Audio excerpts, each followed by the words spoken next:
Hello hello good morning જય માતાજી જય શ્રી કૃષ્ણ કેમ છો તમે બધા મજામાં છો ને હું પણ મજામાં છું welcome back to our new vlog તો સવાર થઈ ગઈ છે અને આજે રાંધણ છઠ થાય છે તો રાંધણ છઠની હાર્દિક શુભકામનાઓ હેનો હે અમાર માનવે પોપટ પાડ્યો છે કેવો પોપટ પાડ્યો છે જો તો ઊંચું જો તો માનો જો છે ને તો રાંધણ છઠની હાર્દિક શુભકામનાઓ ઘણી બધી જગ્યાએ આ રાંધણ છઠનું રાંધવામાં આવે છે કાલે સાતમ છે અને શીતળા સાતમનો કાલે રાખીપુરા મેળો પણ ભરાય છે અને ઘણી બધી જગ્યાએ પેલી મોટી સાતમને રાંધણ છઠ કરવામાં આવે છે તો અમારે પેલી રાંધણ છઠ હોય છે અને મારા પિયરમાં આ રાંધણ છઠ હોય છે કાનુડા વાળી કરીએ છીએ અમે અલે પિયરમાં સાસરીમાં બધે અલગ અલગ છે મારે અને અહીંયા નર્મદામાં પણ આજ રાંધણ છઠ સાતમ ઉજવવામાં આવે છે તો કાલે રાત્રિપુરો મેળો પણ છે તો જો સમય મળશે તો આપણે જઈશું શું કેવું ફંજન પડે જઈશું ખાઈશું શું ખાઈશું ખાવા જ જવાનું આપણો ધંધો હું બીજો ખાવાનો ને ફરવાનો એ જ કરવાનું યસ તમારે કોઈને કશું પ્રમોશન કરવું હોય તો ત્યાં ભેળ કહી દે એટલે પ્રમોશન બી અમે કરી આપીશું તમને આઈને ફ્રી ઓફર તો વિનય ભાઈ તારે કશું મળતું નહીં ફ્રીમાં કઈ ના મળે ફ્રીમાં થોડો ઘણો ચાર્જ લઈશું પણ કરી આપીશું બહુ ફ્રીમાં નહીં કરી આપે જવાનો નહીં રહેવાનો સાચી વાત છે તો કઈ નહીં ચાલો અંજન પટેલ જાય એમના કામ ધંધે અને આપણે આપણું કામ કરી લઈએ પછી મળીએ બપોરે આગળ આવો હનુમાન દાદા આવો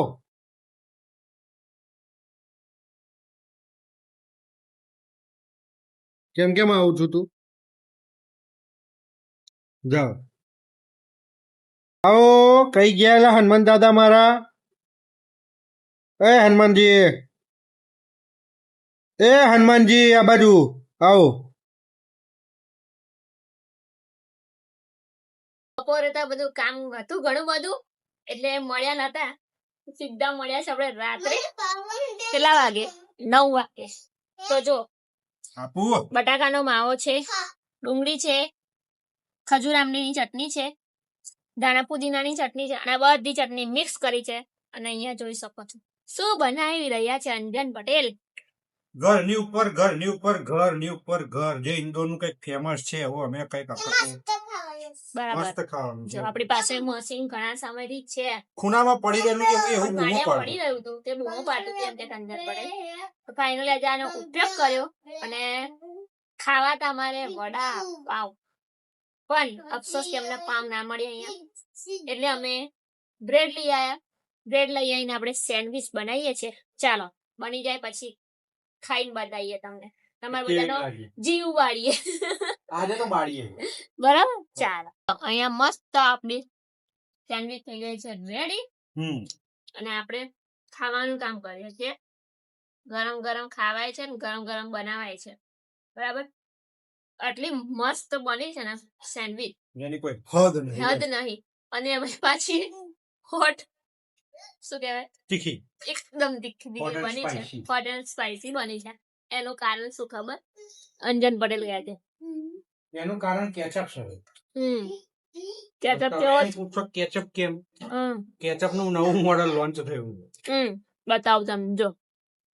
સ્વીટ એન્ડ સ્પાઈસી સોસ છે ને તીખી કેમ લાગે છે આટલી બધી મને એમ પણ કેચઅપ તો તીખી લાગે છે પણ બસ જબ્બર મસ્ત બની છે એમ ઘણા સમય બાદ બનાવી છે નહીં તો વર્ષ થઈ છે મજા આવી આજે કેટલા ટાઈમ પછી ખાધી હું તંબુરો તો મશીને બચારો બૂમો પાડતો તો અંદર પડ્યું મને કાઢો તો મેં કઈ હેર થાય બરાબર કેટલો થયો ચીઝ વાળી ખાઈશ તમે ખાઓ જો હું એ સમજણ નહીં ચલો આ બધું થઈ ગયું ગવડાય નહીં ખવડાય લે બેટા લે ને બેટા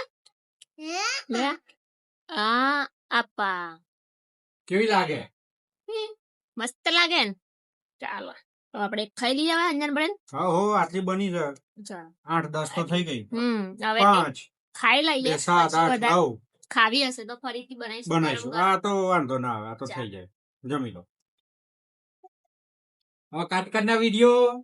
આપણે જમી કરીને આવી ગયા છે સુઈ જવા માટે. આજે જમવાની બહુ જ મજા આવી. એટલી બધી ટેસ્ટી બની હતી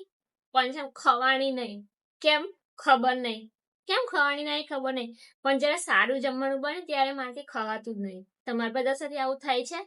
કમેન્ટ કરજો. અને મેં તમને પહેલા વિડીયોમાં કીધું હતું કે હું શ્રીમદ ભગવદ્ ગીતા બતાવીશ તમને, મારી પાસે જે અવેલેબલ છે ને. તો થઈ ગયું તો આજે હું તમને કીધી હતી ને, આ શ્રીમદ ભગવદ્ ગીતા મારી પાસે છે. જો આટલી જાડી છે અને એ પણ છે ને કેટલા પેજની છે કહું? 1200 પેજની છે. જો બતાવું તમને છે ને, અહીંયાથી ચાલુ થાય છે પહેલો અધ્યાય, તો અહીંયા પૂર્ણ સમાપ્ત થાય છે. છે ને 1256 પેજ, 1256 પેજની છે ચોકાનુડો. અને એમાં છે ને બધું ટોટલી બધું આપેલું છે. આટલો શ્લોક છે અને આ બધી એની સમજૂતી આપેલી છે. બધું એટલે ટોટલી ગુજરાતીમાં છે ને બધું કરેલું છે એમાં. બરાબર? તો આટલી આપણી જાડી આટલી બુક છે. જો તો આ મેં આખી પૂરી કરતી જ્યારે હું પ્રેગ્નેન્ટ હતી ત્યારે મેં આ વાંચી હતી અને ફરી પણ મારે આ વાંચવી છે. પહેલા આપણે શિવપુરાણ ચાલુ કર્યું છે એ પહેલા પૂરું કરીએ, પછી એ પૂરું થઈ જશે એટલે પાછું આપણે આ ચાલુ કરીશું વાંચવાનું. બરાબર? તો આજનો બ્લોગ આપણે અહીંયા એન્ડ કરીએ છીએ. મળીશું નવા બ્લોગ બનાવવા કન્ટેન્ટ સાથે. તો તમારા બધાને શું રહેવાનું, ખુશ રહેવાનું, સ્વસ્થ રહેવાનું, મસ્ત રહેવાનું. Tata bye bye. જય માતાજી, જય શ્રી કૃષ્ણ, હર હર મહાદેવ, નર્મદે હર.